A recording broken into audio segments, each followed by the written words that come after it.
નમસ્તે દર્શક મિત્રો, આરજેપી આપનું હાર્દિક સ્વાગત છે। હું છું પ્રતિન જહાની મકવાના। તો સહજ કરતા પહેલા નજર કરીશું મુખ્ય સમાચાર પર। ભરૂચ જાડેશ્વર ગ્રામ પંચાયતના ચૂંટાયેલા સરપંચ બે લગ્નને લઈ વિવાદ। પરાજિત ઉમેદવારે ચૂંટણી પંચ અને પોલીસ મથકમાં કરી ફરિયાદ। ફરી એકવાર 5 વર્ષ જાડેશ્વર ગ્રામ પંચાયત સરપંચ વિનાની રહે તેવા એંધાણ।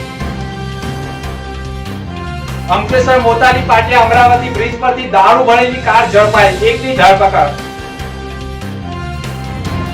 ભરૂચ જિલ્લામાં 5 સ્થળોએથી ભગવાન જગન્નાથની ભવ્ય રથયાત્રા નીકળી।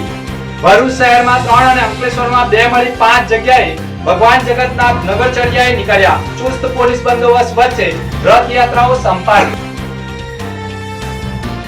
ભરૂચ જિલ્લાના આમોદ જંબુસર હાસોદ મનરેગા કૌભાંડ મામલે પૂર્વ કોંગ્રેસ ધારાસભ્ય સહિત હાસોદના ઓપરેટરની ધરપકડ, રિમાન્ડ માટે કોર્ટમાં રજૂ કરાયા। આમોદ તાલુકામાંથી પસાર થતી ઢાઢર નદી ગાંડી તોડ, ખેડૂતોને ચિંતા વધી। ભરૂચના એ ડિવિઝન પોલીસ મથકમાં સરકારી મનરેગા યોજના 7 કરોડ 30 લાખનું કૌભાંડ થયું હોવાની ફરિયાદ નોંધાઈ હતી। જે મામલે કૌભાંડની તપાસ માટે એસઆઈટીની રચના કરવામાં આવતા તેમાં ડીવાયએસપી, પીઆઈ, પીએસઆઈ સહિત પોલીસ કર્મીઓની રચના કરી તપાસનો ધમધમાટ શરૂ કરતા જ ભરૂચ જિલ્લામાં આમોદ, જંબુસર અને હાસોટ આમ 3 તાલુકામાં 56 ગામોમાં મનરેગા યોજના હેઠળ ગીર સોમનાથ વેરાવળની 2 એજન્સી શ્રી જલારામ એન્ટરપ્રાઇઝ અને મુરલીધર એન્ટરપ્રાઇઝને કામ આપવામાં આવ્યું હોય છતાં પણ સ્થળ ઉપર માલની સપ્લાય કર્યા વિના જ સીધા બિલો મૂકી સરકાર સાથે મોટી છેતરપિંડીના ષડયંત્ર રચ્યું હોય તે મામલે એસઆઈટીની ટીમે પણ 3 તાલુકામાં અંદાજે 3 તાલુકા પંચાયતમાંથી 70થી વધુ અધિકારીઓ કર્મચારીઓના નિવેદન નોંધી તમામ પુરાવા એકત્ર કરવાની કવાયત કરી હતી। ભરૂચ જિલ્લાના આમોદ, જંબુસર, હાસોટ તાલુકાના 56 ગામોમાં મનરેગા યોજના હેઠળ કૌભાંડ થયું હોય તેવી તપાસ સામે આવતા આખરે સમગ્ર મામલે બિલની નકલો, એજન્સીઓને ચૂકવેલા નાણાંઓની નકલો તથા સમગ્ર મામલે કોણ કોણ સંડોવાયેલું છે તે દિશામાં તપાસ કરવામાં આવતા ગીર સોમનાથના વેરાવળના કોંગ્રેસના પૂર્વ ધારાસભ્ય હીરા જોટવાની સંડોવણી સામે આવતા તેમજ તેમની સાથે જ સતત ફોન ઉપર સંપર્કમાં રહેતા હાસોટ તાલુકા પંચાયતના ઓપરેટર રાજેશ ટેલરની પણ ભૂંડી ભૂમિકા સામે આવતા બંનેની ગત રાત્રિએ ધરપકડ કરવામાં આવી હતી અને સમગ્ર મામલે વધુ તપાસ ચલાવવામાં આવી રહી છે અને વધુ માહિતી મેળવવા માટે બંને આરોપીઓને કોર્ટમાં રજૂ કરી બંનેના રિમાન્ડ મેળવવાની તજવીજ આરંભવામાં આવી છે। જોકે ઝડપાયેલા કોંગ્રેસના પૂર્વ ધારાસભ્ય હીરા જોટવા અને રાજેશ ટેલર સમગ્ર કૌભાંડને કેવી રીતે અંજામ આપ્યો છે અને બંને એકબીજાના પરિચયમાં કેવી રીતે આવ્યા, બંને ફોન ઉપર શું વાત કરતા, રૂપિયાની ચૂકવણી કેવી રીતે થતી, માલની સપ્લાય કરવામાં ન આવી હોવા છતાં બિલ કેવી રીતે પાસ કરવામાં આવ્યા, કોને કેટલું કમિશન ચૂકવવામાં આવ્યું, કેટલા સમયથી કૌભાંડ ચલાવવામાં આવતું હતું, આમોદ જંબુસરના મનરેગા યોજના કૌભાંડમાં કોણે કેવી ભૂમિકા ભજવી છે તે તમામ વિવિધ મુદ્દાઓ પર કોર્ટના રિમાન્ડ મેળવ્યા બાદ પોલીસ ઉકેલી શકે તેવી માહિતી પણ મળી રહી છે। ભરૂચ જિલ્લાની આમોદ તાલુકામાંથી પસાર થતી ઢાઢર નદી પુનઃ ગાંડીતૂર બની છે। ઢાઢર નદીના પાણી માનસંગપુરા ગામની સપાટીથી ખૂબ જ નજીક વહી રહ્યા છે। ઉપરવાસમાં ભારે વરસાદને લઈ આજવા સરોવર અને વિશ્વામિત્રી નદીના પાણી ઢાઢર નદીમાં આવતા ઢાઢર નદી ગાંડીતૂર બની છે। માનસંગપુરા ગામના લોકોને તલાટી દ્વારા સતર્ક અને એલર્ટ રહેવા કહ્યું છે। ઢાઢર નદીની સામેના દ્રશ્યો બેટમાં ફેરવાયા હોય તેવા દ્રશ્યો જોવા મળ્યા છે। આમોદ તાલુકામાં માનસંગપુરા ગામ ઢાઢર નદીની બંને બાજુથી ઘેરાયું હોય તેને લઈ તંત્ર દ્વારા તેમને સાવચેત રહેવા કહ્યું છે। થોડી વારે પાણીની આવકમાં સતત વધારો જોવા મળી રહ્યો છે, જેના પગલે ઢાઢર નદીના પ્રવાહમાં ખૂબ જ વધારો જોવા મળી રહ્યો છે। ઉલ્લેખનીય છે કે ગુજરાતમાં હાલમાં પણ ભારે વરસાદની આગાહી આપવામાં આવી છે, જેને પગલે સતત વરસાદ પડે તો આમોદ તાલુકાના આસપાસના તમામ ગામોને સ્થળાંતર કરવાની ભીતિ સેવાઈ રહી છે। ભરૂચ એલસીબી પોલીસની ટીમને અંકલેશ્વર નેશનલ હાઈવે નંબર 48 પર પેટ્રોલિંગમાં હતી તે દરમિયાન ચોક્કસ માહિતી મળી હતી કે મોતાલી પાટિયા નજીક અમરાવતી બ્રિજ ઉપર એક સ્વિફ્ટ કાર ગાડીમાં દારૂ લઈને પસાર થઈ રહી છે। જે ચોક્કસ માહિતીના આધારે વોચ ગોઠવવામાં આવી હતી, જે માહિતીના આધારે કાર આવતા પોલીસે કોર્ડન કરી કાર રોકી હતી અને અંદર તલાશી લેતા દારૂની અલગ અલગ બ્રાન્ડની 750 mlની 36 બોટલ મળી આવી હતી। પોલીસે કુલ 45,600 રૂપિયાનો દારૂ, 3 લાખની કાર અને એક 5,000 રૂપિયાનો મોબાઈલ મળી 3,50,600 રૂપિયાના મુદ્દામાલ જપ્ત કરી કાર ચાલક ભરૂચ જાડેશ્વર દુબઈ ટેકરીના પ્રજ્ઞેશ કાંતિ વસાવાને ઝડપી પાડ્યો હતો. તેની પૂછપરછમાં દારૂનો જથ્થો દુબઈ ટેકરીના નવીન રણછોડ વસાવાનો હોવાની કબૂલાત કરી હતી અને દારૂનો જથ્થો સુરત માંગરોળના નંદાવ ખાતેથી ચિરાગ નામના ઈસમે આપ્યો હોવાની કબૂલાત કરી હતી. જે આધારે એલસીબી પોલીસે નવીન રણછોડ વસાવા અને નંદાવના ચિરાગને વોન્ટેડ જાહેર કર્યો હતો અને બી ડિવિઝન પોલીસ મથકે ફરિયાદ નોંધાવતા પોલીસે ગુનો દાખલ કર્યો છે. ભરૂચ જાડેશ્વર ખાતે આવેલા પ્રજાપિતા બ્રહ્મકુમારી ઈશ્વર વિશ્વવિદ્યાલય ખાતે 24 જૂને બ્રહ્મકુમારી સંસ્થાના મુખ્ય પ્રકાશિકા માતેશ્વરી જગદંબાના સ્મૃતિ દિવસે માતેશ્વરી જગદંબાને શ્રદ્ધાસુમન અર્પણ કરાયા હતા.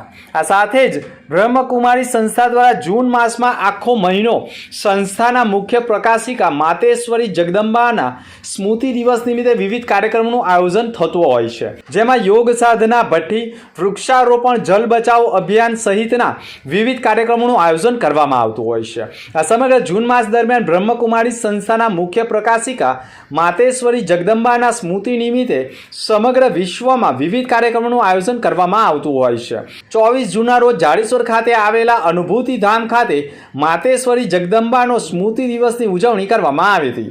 જેમાં માતેશ્વરી જગદંબાને શ્રદ્ધાસુમન અર્પણ કરાયા હતા. જેમાં માઉન્ટ આંબુ જ્ઞાન સરોવરના ડાયરેક્ટર અને ભરૂચ સબ ઝોનના ઇન્ચાર્જ પ્રભા દીદીજીની વિશેષ ઉપસ્થિતિમાં જાડેશ્વર સબ ઝોનના સમર્પિત ભાઈ બહેનો તથા જાડેશ્વર સબ ઝોનના બ્રહ્મકુમારી સંસ્થાના અનુયાયીઓ 400થી વધુ ભાઈ બહેનો જોડાયા હતા અને માતેશ્વરી શ્રદ્ધાંજલિ અર્પણ કરી હતી. ભરૂચ જિલ્લામાં પ્રથમ વરસાદમાં જ આમોદથી પુરસા કાંકરિયા જવાનો માર્ગ ધોવાઈ ગયો છે. ઠેર ઠેર મસ્ત મોટા ખાડાઓનું સામ્રાજ્ય જોવા મળી રહ્યું છે. આમોદ નગરમાં અભ્યાસ અર્થે આવતા વિદ્યાર્થીઓ માટે પણ હવે માથાના દુખાવા સમાન આમોદથી પુરસા કાંકરિયા માનસંગપુરા જવાનો માર્ગ બની ગયો છે. આમોદ તાલુકામાં ફક્ત એક જ આરટીઆઈ આવ્યું હોય જેના મુખ્ય માર્ગ અને આસપાસમાં પણ પાણી ભરાતા વિદ્યાર્થીઓને હાલાકી ભોગવવી પડે છે.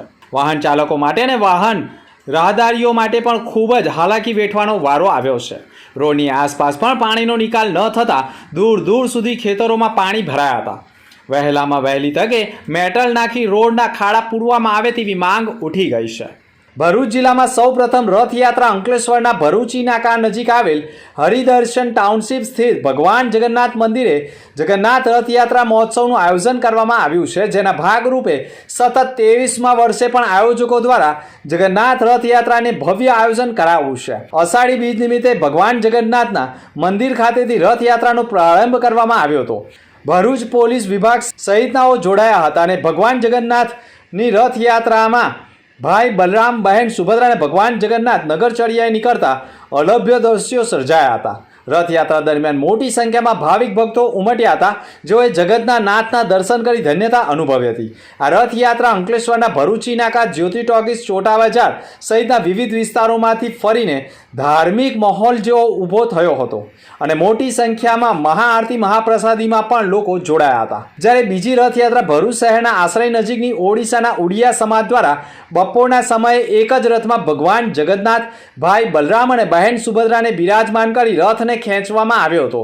જે રથ ભગવાન જગન્નાથના મંદિરથી નીકળી ગુજરાત ગેસ રોડ થઈ નંદેલાવ મઢુલી ચોકડી થઈ શ્રવણ ચોકડીથી પસાર થઈ શક્તિનાથ પહોંચ્યો હતો, જ્યાં ભગવાન જગન્નાથની મહાઆરતી થયા બાદ યાત્રાનું સમાપન થયું હતું. તો ત્રીજી રથયાત્રા ભરૂચ શહેરના શીતલ સર્કલથી ઇસ્કોન સેવા સમિતિ દ્વારા યોજાઈ હતી. જેમાં એક જ રથમાં ભગવાન જગન્નાથ, બહેન સુભદ્રા અને ભાઈ બલરામને બિરાજમાન કરવામાં આવ્યા હતા.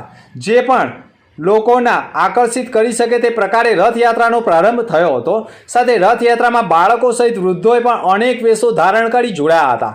જે રથયાત્રા ભરૂચના શીતલ સર્કલથી નીકળી કસક, મક્તમપુર થઈ જાડેશ્વરની કેજીએમ સ્કૂલના પટાંગણમાં પહોંચી હતી, જ્યાં રથયાત્રાના સમાપન બાદ મહાઆરતી અને મહાપ્રસાદીનું આયોજન પણ કરવામાં આવ્યું હતું. પાંચમી રથયાત્રા ભરૂચમાં 250 વર્ષથી ભોય પંચ દ્વારા પરંપરાગત મુજબ કાઢવામાં આવે છે. જેમાં 3 રથ શણગારવામાં આવતા હતા. જેમાં એક રથમાં ભગવાન જગન્નાથ, બહેન સુભદ્રાને, ભાઈ બલરામને બિરાજમાન કરી રાજકીય નેતાઓથી માંડી ભોય પંચ સમિતિના આગેવાનો સહિત નગરજનો ત્રણેય રથોને ખેંચી રથયાત્રાનો પ્રારંભ કરાવી વિવિધ રૂટથી ભગવાનને નગરચર્યાએ લઈને નીકળ્યા હતા અને મોડી રાત્રિએ ભોયપંચની વાડી ખાતે સમાપન કરાયું હતું.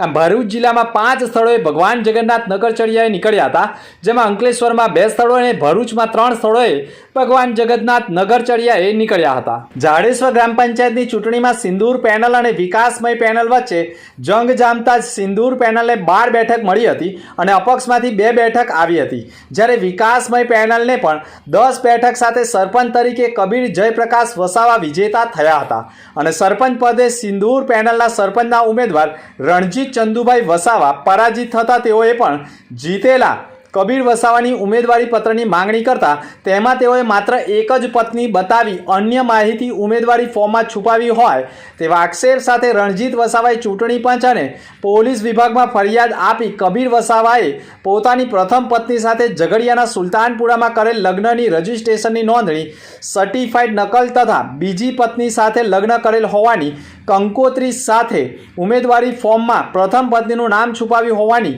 ઉમેદવારી પત્રની નકલ સાથે ફરિયાદ આપતા ચૂંટણી પંચે પણ સમગ્ર ઘટનામાં તપાસનું ધમધમાટ શરૂ કરતા જાડેશ્વર ગ્રામ પંચાયત પુનઃ વિવાદમાં રહેતા 5 વર્ષ જાડેશ્વર ગ્રામ પંચાયત સરપંચ વિનાની રહે તો નવાય નહીં. સમગ્ર મામલો એટલો પેચીદો બન્યો છે કે કબીર વસાવાએ પોતાની પ્રથમ પત્નીને છૂટાછેડા આપ્યા છે કે કેમ અને એક જ મહિનામાં 2 લગ્ન કરેલા હોવાના દસ્તાવેજો સામે આવતા સમગ્ર મામલો વધુ ગંભીર બનતા જાડેશ્વર ગામનો વિકાસ રૂંધાય તેવા એંધાણો વર્તાઈ રહ્યા છે. ભરૂચ આમ આદમી પાર્ટી દ્વારા જિલ્લાના પ્રમુખ પિયુષ પટેલની અધ્યક્ષતામાં પત્રકાર પરિષદ યોજાઈ હતી. તાજેતરમાં ચૂંટણીની પાર્ટીમાં જ ખાસ કરી નેતા ગોપાલ ઇટાલિયાની જીત બદલ ખુશી વ્યક્ત કરવામાં આવી અને સમગ્ર ગુજરાતમાં પક્ષ માટે નવા અવસર ઊભા થયા હોવાનો દાવો કરવામાં આવ્યો છે. પિયુષ પટેલે કહ્યું હતું કે ભવિષ્યમાં ભરૂચ નગરપાલિકા સહિતની સ્થાનિક સ્વરાજની તમામ ચૂંટણીમાં આમ આદમી પાર્ટી પોતાના ઉમેદવારોને ઉતારશે. તેમણે વધુમાં કહ્યું છે કે તાજેતરમાં થયેલી ગ્રામ પંચાયતની ચૂંટણીમાં પણ પાર્ટીના કાર્યકરોની જીતે સાબિત કરે છે કે હવે રાજ્યની જનતા ત્રીજા વિકલ્પ તરીકે પસંદ કરી રહી છે. અંતમાં મુખ્ય સમાચાર પર ફરી એક નજર. ભરૂચ જાડેશ્વર ગ્રામ પંચાયતના ચૂંટાયેલા સરપંચ 2 લગ્નને લઈ વિવાદ. પરાજિત ઉમેદવારે ચૂંટણી પંચ અને પોલીસ મથકમાં કરી ફરિયાદ. ફરી એકવાર 5 વર્ષ જાડેશ્વર ગ્રામ પંચાયત સરપંચ વિનાની રહે તેવા એંધાણ. અંકલેશ્વર મોતાલી પાટિયા અમરાવતી બ્રિજ પરથી દારૂ ભરેલી કાર ઝડપાઈ, એકની ધરપકડ. ભરૂચ જિલ્લામાં 5 સ્થળોએથી ભગવાન જગન્નાથની ભવ્ય રથયાત્રા નીકળી. ભરૂચ શહેરમાં 3 અને અંકલેશ્વરમાં 2 મળી 5 જગ્યાએ ભગવાન જગન્નાથ નગરચર્યાએ નીકળ્યા. ચુસ્ત પોલીસ બંદોબસ્ત વચ્ચે રથયાત્રાઓ સંપન્ન. ભરૂચ જિલ્લાના આમોદ જંબુસર હાસોદ મનરેગા કૌભાંડ મામલે પૂર્વ કોંગ્રેસ ધારાસભ્ય સહિત હાસોદના ઓપરેટરની ધરપકડ. રિમાન્ડ માટે કોર્ટમાં રજૂ કરાયા. આમોદ તાલુકામાંથી પસાર થતી ઢાઢર નદી ગાંડી તોડ, ખેડૂતોને ચિંતા વધી. તો આ તો સમાચાર. આવતીકાલે ફરી મળીશું નવા સમાચાર સાથે. નમસ્કાર.